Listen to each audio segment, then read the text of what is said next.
안녕하세요. NCS와 노사관계론 10주차 수업을 시작하도록 할게요.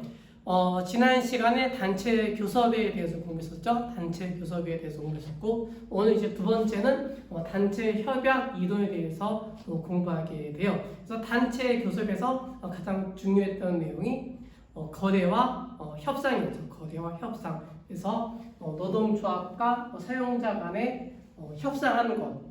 거래와 협상하는 것이 단체 교섭이었죠.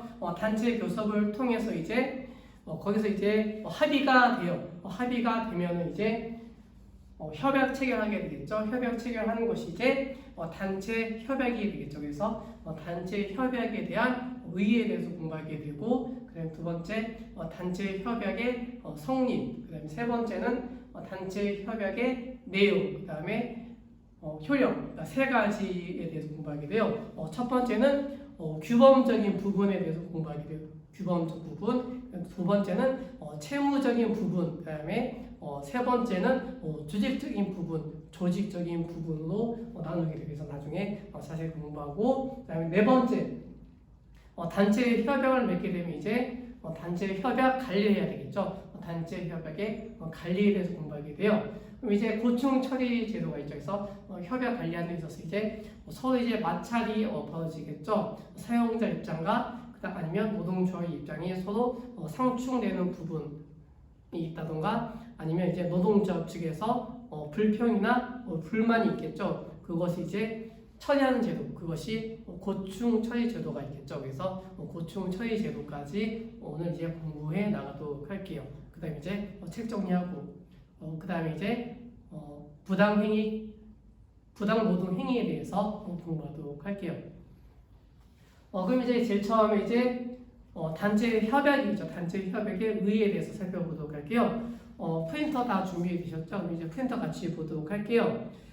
프린터 보시면요, 제일 처음에 단체 협약의 개념이 있죠. 단체 협약의 개념 보시면 노동조합과 경영자는 사용자가 되겠죠. 사용자 간의 단체 교섭을 통한 합의로서 성립을 한다. 그래서 노동조합과 사용자 간의 협상을 통해서 합의가 이루어지겠죠. 즉 타결이 되겠죠. 타결이 되면 이제 협약 체결을 맺게 되겠죠. 그런 개념을 잡으셔야 되는 거죠. 그래서 이제 앞에 칠판에 있는 그림을 정리하면요. 그래서 이제 협상을 해서 이제 타결이 되겠죠. 합의를 해서 타결이 되면 협약 체결을 맺게 돼요. 협약 체결 맺게 되고, 그러면 협약 체결 맺게 되면 그 뒤로는 이제 협약 관리해야 되겠죠. 협약 관리는 아까 말씀드렸듯이 고충 처리가 있겠죠. 고충을 처리한다던가 아니면 조정 과정을 거쳐야 돼요. 그 다음 과정이 있다라고 정리하면 돼요. 만약에 이제 협상이 이제 결렬되는 경우도 있겠죠. 결렬되는 경우가 있으면 이제 노동조합과 사용자 측을 통해서 이제 중재를 하겠죠. 중재와 화해를 해요. 그래서 이제 중재 화해를 통해서 이제 여기서 이제 합의가 이루어져요. 합의가 이루어지게 되면 이제 협약 체결을 맺게 되겠죠. 협약 체결을 맺게 되고, 만약 여기서 이제 중재와 화해도 이루어지지 않아요. 여기서도 이제 결렬이 된 거죠. 합의가 이루어지지 않는다면 이제 노동자 측에서 할 수 있는 것은 파업이겠죠. 파업한다던가, 사용자 측에서는 장기간 오래돼요. 장기간 오래되고 이제 경영적으로 어려움에 닥치게 되면 이제 회사를 문을 닫아야 되겠죠. 그러면 직장 폐쇄할 수가 있어요. 직장 폐쇄라든지 공장 폐쇄. 예를 들면 이제 예전에 쌍용 자동차에서 이제 파업을 했었죠. 파업을 장기간 하다 보니까 거기서 이제 공장 폐쇄를 내렸었죠. 그것이 이제 직장 폐쇄, 공장 폐쇄라고 개념을 잡으시면 돼요. 그래서 이제 이것을 정리해 두세요.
그래서 이제 다시 정리해드리면 이제 협약 체결 과정이겠죠. 협약 체결 과정에서 그래서 불평이나 불만이 나타나겠죠.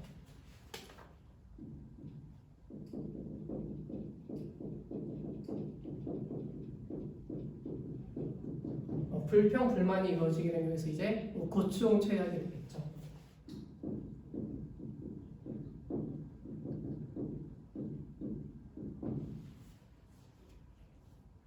그래서 고충 처리해 갖고 이제 여기서 해결이 되면 이제 협약 관리 과정을 거치게 돼요. 협약 관리하게 되고 아니면 여기서 이제 고충 처리가 안 돼요. 고충 처리가 안 되면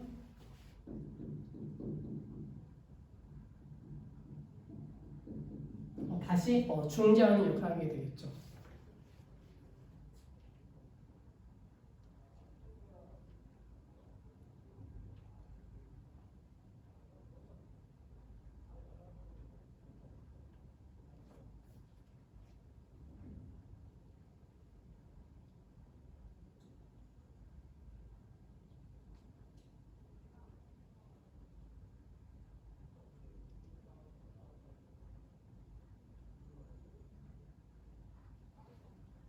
그럼 이제 나중에 이제 책을 보고 다시 정리하도록 하고 이제 내용을 들어갈게요. 두 번째 내용 보시면 이제 단체 협약의 기능이 있죠. 단체 협약의 기능을 보시면 이제 세 가지 기능하게 되겠죠. 세 가지 기능하게 되는데 첫 번째는 근로조건 개선 기능이겠죠. 근로조건 개선 기능. 그다음에 두 번째는 단체 협약의 평화적 기능이 있고요. 그다음에 세 번째는 합리화 기능. 세 가지 기능하게 되겠죠.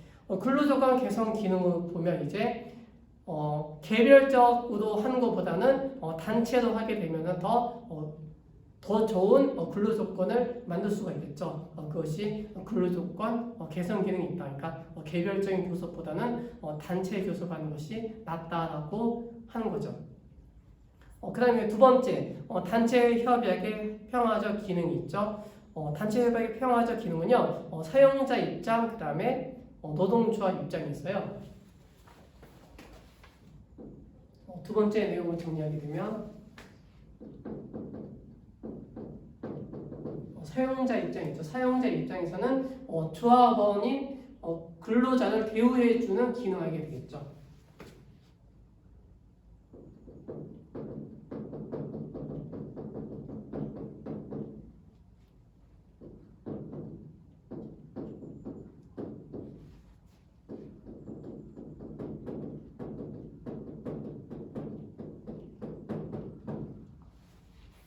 사용자는 조합원이 근로자를 대우해주는 기능을 한다.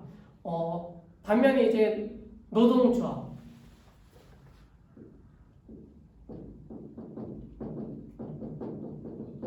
노동조합 입장에서는 이제 분규라든지 쟁의 행위를 해서는 안 되겠죠.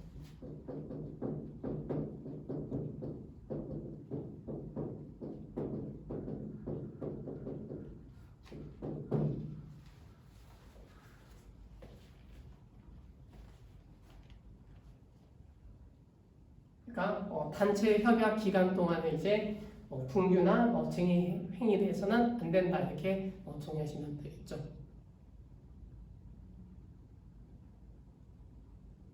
그다음에 세 번째 기능, 합리화 기능 있죠. 합리화 기능을 보시면요.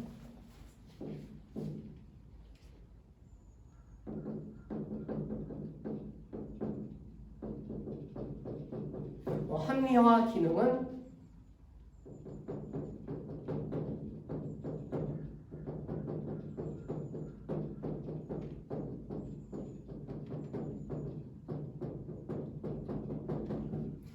단체 협약을 성실하게 준수해야 되겠죠. 성실하게 준수한다. 그리고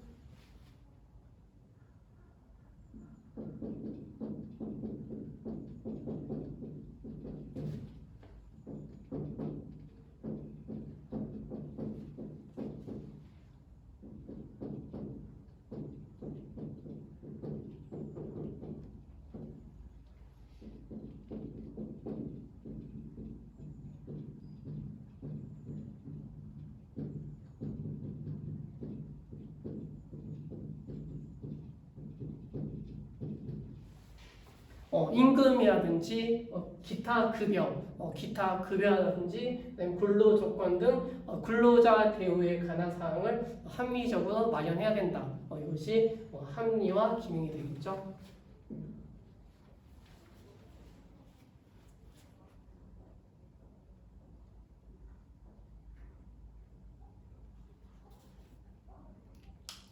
이렇게 해서 이제 단체 협약의 의의에 대해서 공부했고요. 그 다음에 두 번째는 단체 협약의 성립에 대해서 살펴보도록 할게요. 그래서 단체 협약의 성립 보시면요. 단체 협약의 당사자가 있겠죠. 단체 협약의 당사자는 노동조합과 그 다음에 사용자가 있는 것이죠. 노동조합과 사용자가 단체 협약의 당사자가 된다. 즉 법률상으로 협약 체결이 가능한 자가 노동조합과 사용자가 되는 거죠. 그래서 체크해 두세요. 노동조합과 사용자가 당사자가 된다. 그 다음에 이제 단체 협약의 작성이 있죠. 단체 협약의 작성을 보시면요. 첫 번째, 단체 협약이 되면 이제 협약 체결하게 되는데 이것을 반드시 서면으로 작성해야 되겠죠. 서면 작성에다가 체크해 두세요. 서면으로 작성한다. 반드시 이제 이런 종이에다가 이제 협약 체결을 적게 되겠죠. 적고 거기에다가 이제 당사자들의 서명과 나열을 한다. 그러니까 노동조합과 사용자의 각각 서명과 나열을 한다. 이렇게 정리하시면 되겠죠.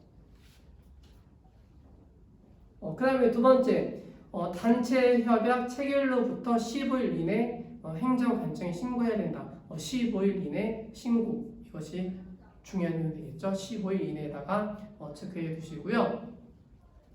만약에 단체 협약이 이제 위법 내용이 있어요. 위법 내용이 있으면 노동위원회에 의결하게 된다. 그래서 시정명령이 가능하다. 이렇게 정리하시면 되겠죠.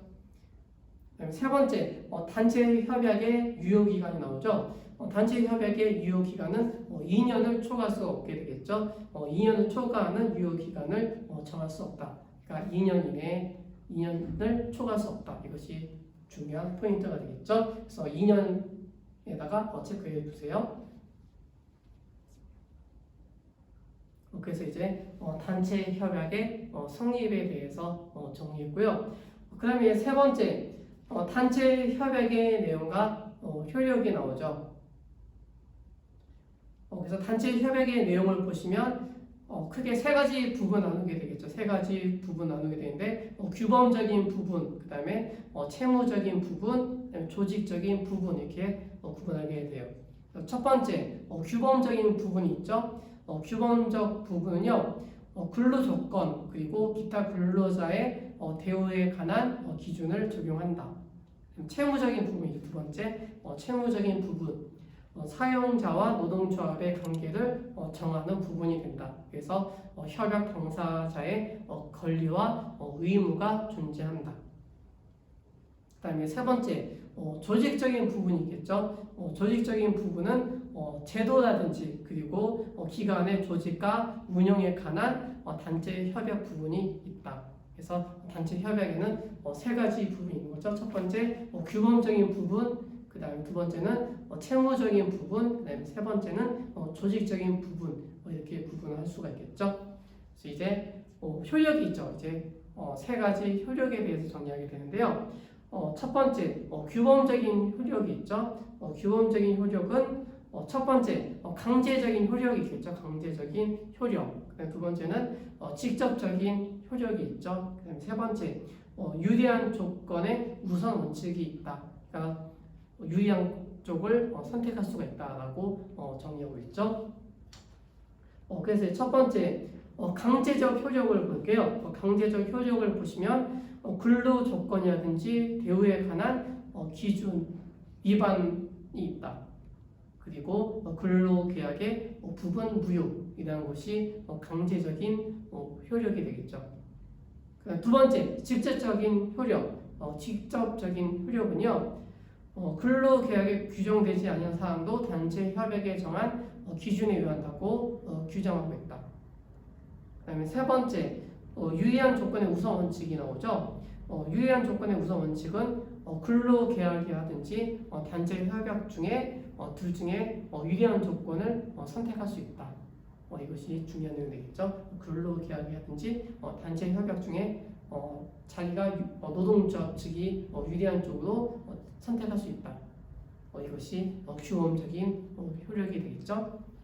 그 다음에 두 번째, 채무적인 효력이 있죠. 채무적 효력을 보시면요. 첫 번째, 당사자 간 계약으로서 이행할 수 있다. 그래서 당사자 간 계약으로서의 이행을 보시면 노동조합과 사용자가 합의한 사항을 계약 이행할 의무가 존재한다. 그 다음에 이제 자기 의무와 영향 의무가 있죠. 첫 번째 자기 의무라고 하는 것은요. 협약 체결 당사자가 당연히 이행해야 할 의무를 진다. 이것이 자기 의무가 되겠죠. 노동조합과 사용자 측이 당연히 이행해야 할 부분이 있는 거죠. 그것이 자기 의무다. 그 다음에 두 번째 영향 의무가 있죠. 영향 의무는요. 단체 협약 내용을 조합원에게 정확히 알리고 조합원이 준수해야 하는 의무, 이것이 영향 의무다. 그래서 채무적 효력에 중요한 두 가지 있죠. 자기 의무, 그 다음에 영향 의무가 있다. 그 다음에 세 번째 이제 평화 의무가 있겠죠. 평화 의무는 협약의 유효 기간 중에 쟁의를 하지 않는 의무. 그러니까 노동조합 측에서는 유효 기간 2년이 있죠. 2년 동안에는 쟁의를 해서는 안 된다. 그러니까 파업을 해서는 안 된다라는 규정을 하고 있는 것이죠. 그 다음에 이제 조직적인 효력이 나오죠. 조직적인 효력은요. 제도적 효력을 말하는 것으로서 원칙적으로 규범적인 효력을 인정하고 있다. 이렇게 정리하시면 되겠죠. 그래서 단체 협약에는 그렇게 세 가지 부분 나눈다. 규범적인 부분, 그 다음에 채무적인 부분, 그 다음에 조직적인 부분 이렇게 나누고 있다. 그래서 규범적 효력, 그 다음에 채무적 효력, 조직적 효력을 지니게 된다. 이게 정리하시면 되겠죠. 그래서 이제 단체 협약의 세 가지 내용과 효력에 대해서 공부했고요. 그 다음에 이제 다섯 번째 보시면 일반적 구성력과 그 다음에 지역적 구성력 이렇게 두 가지가 있어요.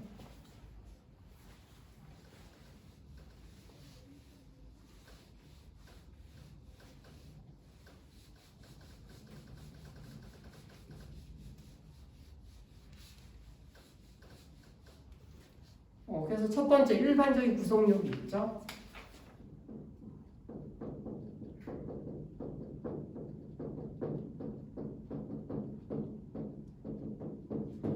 일반적 구성력 같은 경우에는 사업장 단위의 구성력을 볼 수가 있겠죠.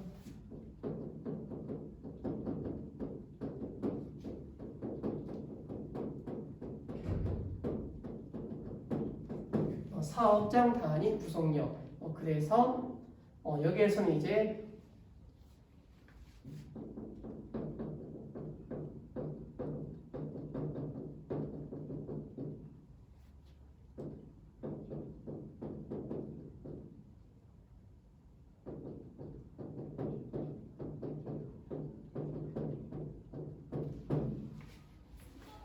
비조합원에까지 확장 적용할 수 있다고 보고 있는 거죠.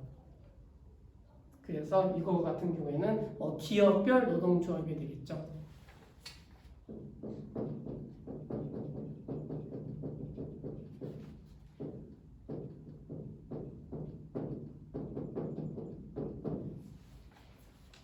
이것이 일반적 구성력에서 일반적 구성력은 사업장 단위 구성력이다. 그래서 비조합원에까지 확장 적용할 수 있고 이것은 우리가 이제 노동조합에 대해서 공부했죠. 노동조합에는 네 가지 유형이 있었죠. 그 중에서 기업별 노동조합에 해당이 된다라고 정리할 수가 있겠죠. 그 다음에 이제 두 번째.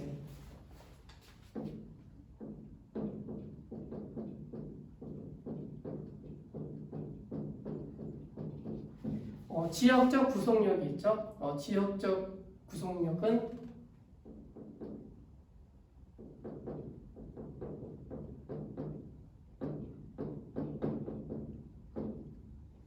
소수 근로자들을 보호하는 것이 되겠죠. 소수 근로자들을 보호하는 역할을 한다.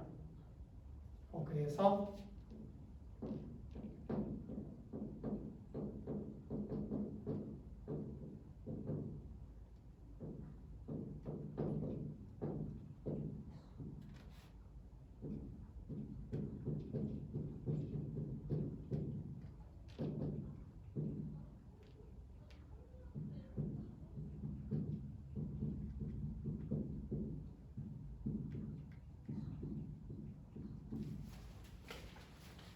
지역적인 구성력 같은 경우에는 동일 지역이 되겠죠.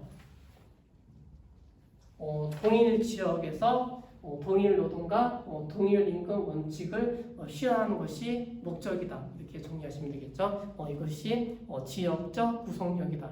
이렇게 정리하시면 돼요.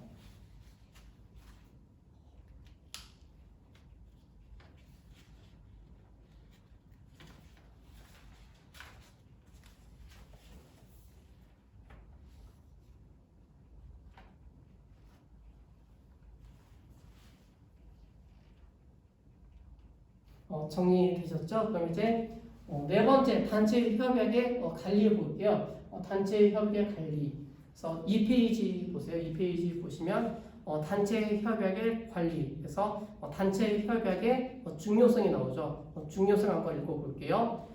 권리 분쟁이 발생하게 되겠죠. 권리 분쟁이 발생한다.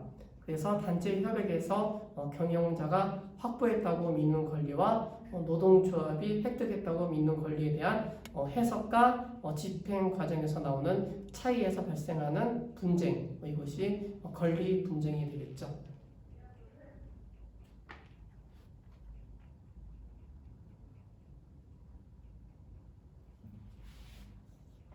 이거 다 적으셨죠? 지워도 되겠죠? 지우고 내용을 한번 정리해 보도록 할게요.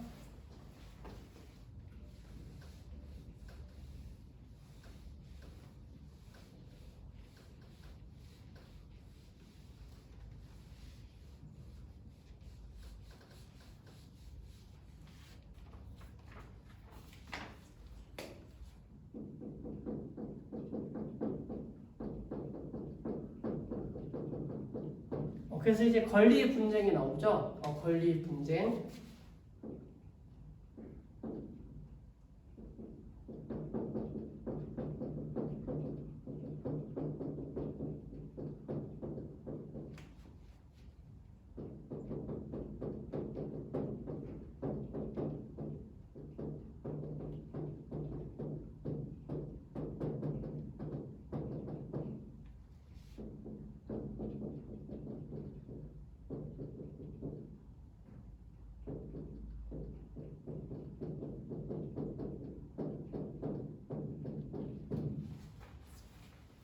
그래서 권리 분쟁이라고 하는 것은 협약 체결 이후에 계약 문구의 해석이라든지 아니면 집행 과정에서 일어나는 분쟁, 이것이 권리 분쟁이 되겠죠. 반면에 이제 이익 분쟁이라는 게 있죠. 이익 분쟁.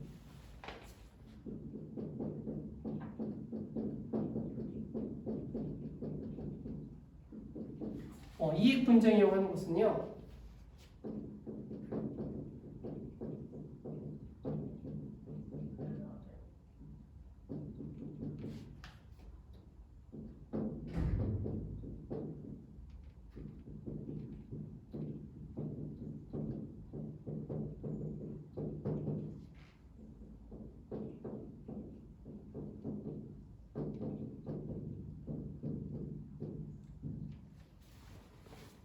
단체 교섭에서 이익으로 쟁취하려는 데서 나오는 분쟁, 이것을 이익 분쟁이라고 하는 거죠. 그래서 권리 분쟁과 비교해서 이익 분쟁에 대한 개념을 잡아두세요. 그래서 다시 정리하게 되면 이익 분쟁이라고 하는 것은 단체 교섭에서 이익으로 쟁취하는 데서 나오는 분쟁을 이익 분쟁이라고 한다. 이렇게 정리하시면 되겠죠. 그래서 이익 분쟁 그리고 권리 분쟁에 대해서 잘 정리해 두시면 되세요.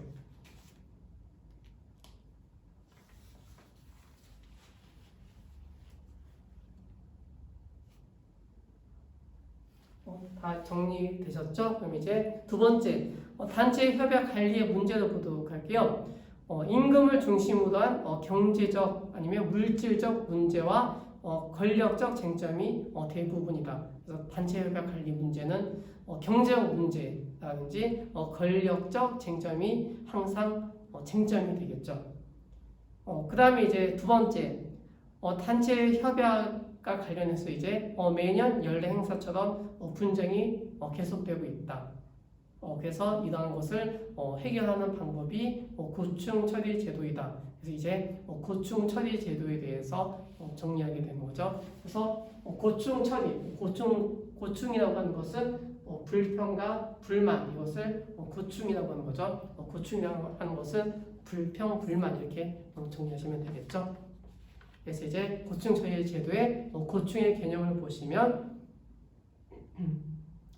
근로자가 근로 조건이나 직장 환경, 그 다음에 불공평한 대우, 취업 규칙의 훼손 적용에 대해서 갖는 불평, 불만 등 경영 성과에 해로운 요소, 이것이 고충이 되겠죠. 그러면 이제 고충의 원인과 영향이 나오죠. 고충의 원인과 영향을 보시면 첫 번째 원인이 나오죠. 원인의 경우에는 인구 부족이라든지 승진 지연, 그러니까 승진이 지연되는 경우에 불평, 불만이 생기겠죠. 그 다음에 두 번째 노력과 공헌의 대가가 부족하다. 이때도 불평, 불만이 생기겠죠. 그 다음에 세 번째 능률 상승과 이윤 분배의 불균형이 발생했을 때 이때도 고충이 발생할 수 있다. 그 다음에 이제 네 번째 인사 고과의 편애와 자질 미비, 이런 경우에도 고충이 발생할 수 있다. 그 다음에 근로 조건의 불량과 과도한 작업, 그러니까 작업을 많이 시키는 경우가 되겠죠. 그 다음에 이제 장래에 대한 기대와 만족감이 결여되면 불평, 불만이 생길 수가 있겠죠. 이러한 원인이 생긴다. 그러면 이러한 원인이 발생하게 되면 어떠한 영향을 미치는지를 보시면 사기가 저하되겠죠. 근로자들의 사기가 저하된다. 그 다음에 두 번째 불평, 불만이 증가하게 되고 노사 문제가 발생하게 된다. 그래서 품질 저하와 국제 경쟁력이 약화된다. 그래서 이제 사용자 입장에서도 이렇게 되면 사기가 떨어지게 되니까 안 좋아지는 영향을 미치게 되겠죠. 그래서 이제 고충 처리하는 방법이 나오겠죠. 고충 처리 방법을 보시면 첫 번째 산업 평화를 위한 노사관계 개선에 효과적이고 생산성 향상에 영향을 미치므로 근로자의 고충을 신속, 정확, 공정하게 해소하는 방법이 중요하다. 그래서 고충 처리 방법으로서 첫 번째 직장위원회 제도를 두게 되겠죠. 직장위원회 제도, 그 다음에 직장 내지 공장위원회, 그 다음에 경영협의회, 그 다음에 고충처리위원회 등을 설치해서 유기적인 소통을 해야 되겠죠. 이러한 소통을 통해서 고충을 처리한다. 이게 중요하시면 되겠죠. 그 다음에 네 번째 고충 처리 기구와 절차가 나오는데 고충 처리 기구의 목적이 나오죠. 목적을 정리하면 첫 번째 협약 기간 중 발생한 모든 분쟁을 해결해야 된다.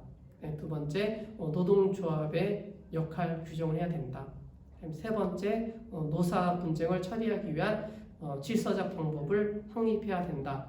네 번째 노사 당사자로 하여금 고충협의 결과를 최종적 아니면 구속력 있는 결정에 도달할 때까지 단계적인 항소하는 것이 고충 처리의 목적이 되는 거죠.